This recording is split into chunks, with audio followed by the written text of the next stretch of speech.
My name's Ed Piskor, I'm Jim Rugg. and today we're going to take a look at the Sam Keith fill-in issue of The Incredible Hulk, number 368. Incredible Hulk was one of my favorite books at this time, and this is the first time I had ever seen Sam Keith, and it blew me away, man. I wish he was the regular artist whenever I read this book. I was so on board. We'll point it out as we go through, but he does a bunch of stuff with the Hulk that I had not seen done before. And some of it you can see on the cover, you know, veins in his muscles. That was something I hadn't really seen. Hairy, that was something I hadn't really seen. Even chin stubble is visible there. So it was a really interesting take, you know, like he did some stuff to make the Hulk his own, even though it's just a fill-in issue. He left a mark on this Hulk reader. I wasn't reading Hulk at the time. I read McFarlane Hulks. This is my copy. Got it off the stand because of the oddness of it. Was this a fill-in between two Dale Keown's? Because Dale Keown is definitely the next issue. I was trying to figure that out, and in my memory, Dale Keown comes on after this, but I'm not sure that's true. He may have done a couple issues before this. I didn't do my research on it, and I should have. Jeff Purvis was the artist whenever I started reading the Hulk, which was around issues 350 or so. Yeah, he comes on right after McFarlane. But that's a while before 368, so I can't remember exactly when Dale Keown came on, who, again, I love his Hulk too. He was a really great Hulk artist. He might have done a couple issues and then came on as like the regular after this. So this cover, it's a train that they're busting out of, and you might not like. It took me a decade to realize what exactly was happening here. You know, like, why am I only getting half a Hulk? Did he just like smash a dude's head off his body? It's a strange cover. There's a lot of stuff that doesn't work right. The train is a little bit hard to read. The opening in the side of the train seems way too small for these two monsters to come crashing out of. And then the sky being the same color as the train doesn't help. It's kind of some choices there that aren't the best. And talking about choices that might not be the best, we're going to be in the running for a no prize by the end of this thing, man. If it all shakes out properly and if it was never pointed out before. More thoughts on the cover? One more note. It says an offbeat, eerie tale. Eerie, of course, being one of the Warren magazines that sort of was a follower of like the EC comics. I see a lot of that EC style art in Sam Keith's work in this issue. So I think that's probably purely coincidental. But it's a great coincidence because I do think it harkens back to some of his influences, you know, from Frazetta and some different artists of that sort. But just some of the rendering really reminds me of that style. You know, man, like you say eerie, and one of the people who did work in those Warren horror books was Bernie Wrightson, and that's what I think of when I see even this splash page right here. Some of the kind of distorted faces, you know, like Alec Holland had like a Ichabod Crane type head. This kind of lighting. You're 100% spot on. That's the perfect artist to reference here. This kind of black drapery, the textures on these Kevlar vests, but the cartoony approach. You know, like there's a lot of line work, a lot of quote unquote detail, but there's a cartooning foundation to this stuff. And we should say Kelly Jones and Sam Keith on inks this issue, which again, Kelly Jones, another person that would come out of that Bernie Wrightson sort of tradition, you know, especially with line work. That cartoony element, Ed, is the thing that really, I think, made Sam Keith a favorite of mine when I was a kid. Because he goes from this, the next thing I'm aware of is Marvel Comics Presents Wolverine, and it's the same deal with the cartoony stuff. And that cartoony element, I didn't realize I was missing it until I saw it show up, and it just adds this fun, rubbery, fits superheroes really well. And at the time, I didn't know I didn't know a lot of comics. You know, it was still early in my reading days, and so seeing that show up with the super rendering, great combination for me. There's some good storytelling here, where these army guys they're showing up because they're looking for Banner, and as the camera pulls back, we see a Banner in the shadows. Like how many times was that done in a Hulk comic? You think, man? And then this is kind of like a Wrightson. That's like Wrightson foliage after like Wally Wood, you know. Even the fence, like the black silhouette fence. Yeah, there's some influences being worn on their sleeves here, and hey, more power to it, man. Because these are influences that weren't widespread at the time, or at least weren't a big part of like the Marvel guys I was following. If Peter David is like catering to his artists, he does a pretty good job here. Like when he kind of susses out Sam Keith's style, because there is cartoony stuff at play here. You know, like just even those guys showing up, holding guns on a little kid. You know, these guys are aggro. They hear a little rustling in the bushes, shoot a little squirrel. Yeah, I don't know if you could get away with that now. No, but the approach is like Keystone Cops or something, just bumbling boobs. All right, man. So we got freight car scenario. Dude in shadows. He's going to be in shadows for quite a while, and Bruce Banner is going to stow away on one of these train cars in a second. Of course, he needs to get out of there. Yeah, first he confronts this. Well, he gets confronted by a soldier, and there's a moment where, like, at this time the Hulk is coming out at night only, but this is during the day when he gets into it with the soldier, and there's a moment where he sort of channels the Hulk, because Banner, you know, puny weakling, he was not going to best a soldier, but if he can pull a little Hulk out, he can. And so this is a run where Peter David he continues to do the characterization stuff with the Hulk, despite this being a fill-in issue, because he's moving towards this idea of the Hulk, different Hulks existing in Banner's psyche, and Banner maybe losing some control or gaining some control of those different Hulk personalities. And so, you know, this is just keeping that up. So a little bit of a subplot of the bigger what's going on with the Hulk. And Peter David having been writing the Hulk at this point for several years, and would continue writing the Hulk for several years after this. One of the hallmarks of Sam Keith art to me is his treatment of like tendons and stuff, especially, you know, in the hands. Mm-hmm. We could always see it real clear. He has like the skull and crossbone kind of finger bones, and we get a very early kind of interpretation of that right there. Great hand, yeah. One thing that's not very good, watch the gun, is this. We're going to see the gun for a few pages. It's a bad gun, man. It kind of looks like a Daisy, you know, the Red Ryder BB yes. gun or something. Yeah, this one's a pool cue. Yeah, that's he traded his gun for a bow staff there. Great face. Absolutely. To me, that one speaks to the Sam Keith style of, you know, almost like a character actor, like really chewing up the scenery. He gets to draw this crazy conductor guy. Pretty cool though, and still in line with that Bernie Wrightson tradition. Yeah, so we get Bruce Banner onto the freight car, and lo and behold, there's another fella in there, man, in the shadows. And that guy is a talker. Yeah. He's laying it on thick. Yeah, going into the history of the Jekyll and Hyde novella. And almost instantly recognized as Bruce Banner in this dark, shadowy car as soon as he climbs on board. Mr. That Hyde should be enough to jump out if you're Bruce Banner. For sure. I'm going to get another car, man. So we're going page after page about you know, the dual personality, the Jekyll and Hyde stuff. And it reminded me, like somebody told me they were on a trip across the pond with Peter David. He was researching a story, and I think they would have been going to Scotland. And every 2 seconds, Peter David was giving them factoids about Scotland. And that's what it made me think about, like, reading all this, because there's all this, like, little minutia about that single story, and equating Jekyll and Hyde with Darwin's theory on evolution and all sorts of crap. Yeah, it's purple prose, as they say. So Banner decides he has had enough and maybe he's going to get out of there. And one of the things that the Jekyll character or Hyde character had done was when he broke the gun, he said, "I'm keeping the bayonet." And so this is the bayonet, very small, and he throws it and sticks him in his leg. I thought this was bad storytelling because the whole time Banner's been on the right, but whenever you see Hyde pull back, it's like he's aiming to his right. You know, it's kind of the wrong direction, but I guess it makes sense for this panel. It just all sort of switches that 180-degree roll. And look at those. I think those are supposed to be eyes, man, and they're real far apart. They are real far apart. I did not pick up on those being eyes, and I think you're right.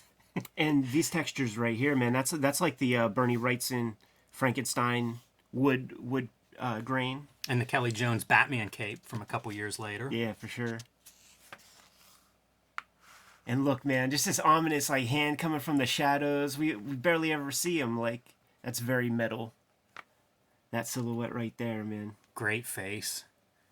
A little bit of Toddlebin in that face. You really get the sense that Sam Keith will not be taping down his drawing boards in order to roll out perspectives and all of that kind of thing. I also don't know if he has any trains in his morgue file. Yes, yes, and therein will lie our no prize. Right. Eventually, because it's I'm gonna put the onus on both artist and writer when we get there, man. But obviously, we have the fight between Mr. Hyde, Bruce Banner, who still is not Hulk yet. Yeah, this is a good one. He stomps on his hand holding the pistol, and I remember like reading this and being like, "Oh man, that would just crush your hand." And sure enough, they do acknowledge it in the next panel. Rereading this, I was surprised by how much of a buildup there is and how much the Hulk isn't in this. And it's classic horror movie tropes, of like, don't show the monster, build the monster up. Kind of funny how like these old comics, when I revisit them, they're different in my memory than they are on the page. Still with the eyes, man. Kind of hard to see on this old crappy newsprint, and it looks like my copy is one of the last. They needed to refill the black ink by the time they got to my copy. But boom, you feel that. One of the things I was thinking was, I wonder if this lettering was down there and then they added the detail to it. But look at those Mr. Hyde teeth, boy. That's an ominous figure right there. Yeah, he does the monster thing with both Hyde and the Hulk. We don't see either of those characters until this point. Yeah, and that's the story. It's like there are two Jekyll and Hydes on the same train car. That's the conceit. You could imagine that's what Peter David said to the editor. Like, I'm going to do two Jekyll and Hydes on the same train car. Yeah, I wonder. I bet this is a story concept Peter David carried around a long time. This is that Hulk that doesn't look like the Hulk. This is the veins, the hairiness, the chin stubble. Yeah, it left a mark on me. Doesn't have quite the Cro-Magnon brow. That's closer to Hulk than what we got here. But man, I love that Mr. Hyde. He's a fun design. Those teeth are a good choice by Sam Keith. Wow. Wow. I think this is what the bottom of a train looks like. Or a skateboard. That's a good approach right there, man, with that light coming in on Hulk. Good lighting there. The train car, look, it's like Citizen Kane, like remove the ceiling to get the camera in there. We're getting closer to our no prize, man, because we can agree that these are freight cars, right? Yes. Right? I agree. Okay. Look at that, man. That's total Sam Keith proportions. It's almost an is. You just gotta like... It is, yeah. You just gotta make that a circle.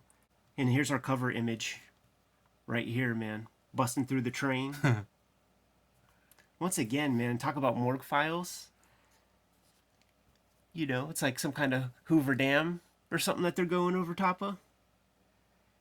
Yeah, there aren't a lot of backgrounds, and it is a fill-in issue, so there may not have been a lot of time either. That's true. Would you look through these ads when you were little and just like equate like how much newspaper money like I occasionally would order things? stuff because I didn't have a comic shop, so like some of this stuff, like you get into some of the indie stuff, if I had to have it, man, this was one of the ways that I would get comics. Yeah, good for you, man. I was always like, what, one comic in the hand is worth two in the mail type shit, man. I would just go to the newsstand because I couldn't stand to not have something immediately. Instant gratification was my thing. Boom, some more of that Sam Keith dynamic, and look at that, dude. Yeah. Train done run him over. Right over his neck.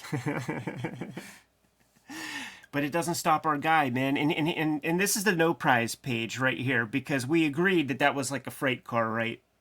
And the back of the train got derailed because it ran over Hulk's head, I guess. Right. I guess. We don't really... Yeah, I guess there's the train derailing. So now we have to come up with some reason for Hulk to sort of save Hyde, not let him die, but the people would die too. Now is this Hulk just a dummy? No, Grey Hulk's smart. Okay, well he should be smart enough to know, man, that this ain't Amtrak, and there's probably just cargo in these things, right? There's no people. I agree with you, yeah. This does not look like a passenger train to me. Although there are windows on that last... There's one passenger car in the whole train. And that's another piece. Like, we would be denied our no prize if the caboose of freight cars have engineers and stuff. I'll tell you this too: the people that are in this cart are hurt real bad. Yeah, for sure. They get thrown around in ways that they're not coming out of there probably alive. No seatbelts. This is classic Sam Keith. All the tropes are there: the big feet, the tattered clothing, The off-panel busting and cracking of the paper. And look at this, man. It's early enough where we don't get full bleed, yeah. but we get full bleed there. Very interesting, man. No top and bottom margins, but you get full bleed on the sides. And yeah, that's max proportions so well. There's the eye. Yeah, that's a great panel. This is one that I would copy as a kid. Yeah, and in our, I believe, Wizard number 6 interview with Sam Keith, he describes that as like one of his favorite panels that he's drawn up to this time, man. And I guess Marvel Comics Presents comes after this. It must, yeah, and that's a Peter David story too. So like they both must have been, or at least Peter David must have been happy with this and been like, yeah, I'll work with this guy some more. Yeah. And no wonder, you know, like nobody else drew this way. And I think that writers had to, I think good writers must have recognized when someone would show up and you'd be like, this guy has something. Let's see what I can get out of this. Yeah, for sure. Great Yeah. Great perspective here with Hyde falling off the trestle. Some nice Kelly Jones kind of dry brush speed line stuff. Yeah, and right inside of there, if you had the cross section, the Citizen Kane cross section of that caboose, right now everybody's turning into SpaghettiOs. And the bridge collapses. Richard Corbin kind of Yeah, totally. texture right there. Richard Corbin texture up here, and then like end of the deadline texture down here of these bricks. Yeah, for sure, man. See, I was going to be generous and say Toth. But Toth is rolling over in his grave right now. and then, an homage to Concrete, because Hulk has to swim to shore. I'm sure that's what they were thinking. His 3,000-pound carcass has to swim on the shore. Now look at those proportions. That's Hulk proportions right there. He figured it out on the last page, man. Pretty good there. Yeah. This page reminds me, color palette's very distinct in this issue too. If you were to look at the Hulk issue before and after this, I mean, you can even see it in the preview of next month's Hulk cover. It's a totally different color palette, much more of the cartoony, what you expect out of a superhero comic book. This, on the other hand, the secondary colors, the muted colors, they're totally going for a different story style altogether, and it worked. I remember this issue so distinctly. Instantly, it felt different than all the other comics I was picking up that week, or that month, or anything around it. It was like this was something different.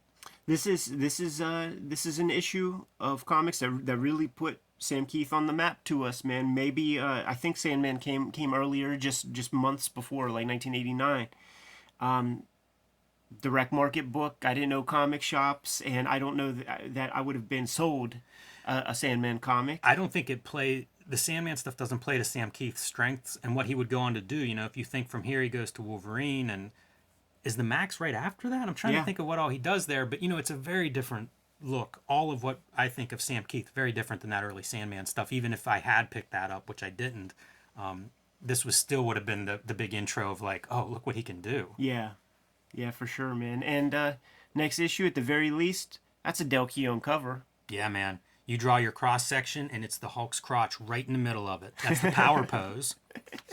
In the Blob. That was Freedom Force that he's fighting next issue. There's your Del Keown Hulk too. So he probably did do a few issues before this.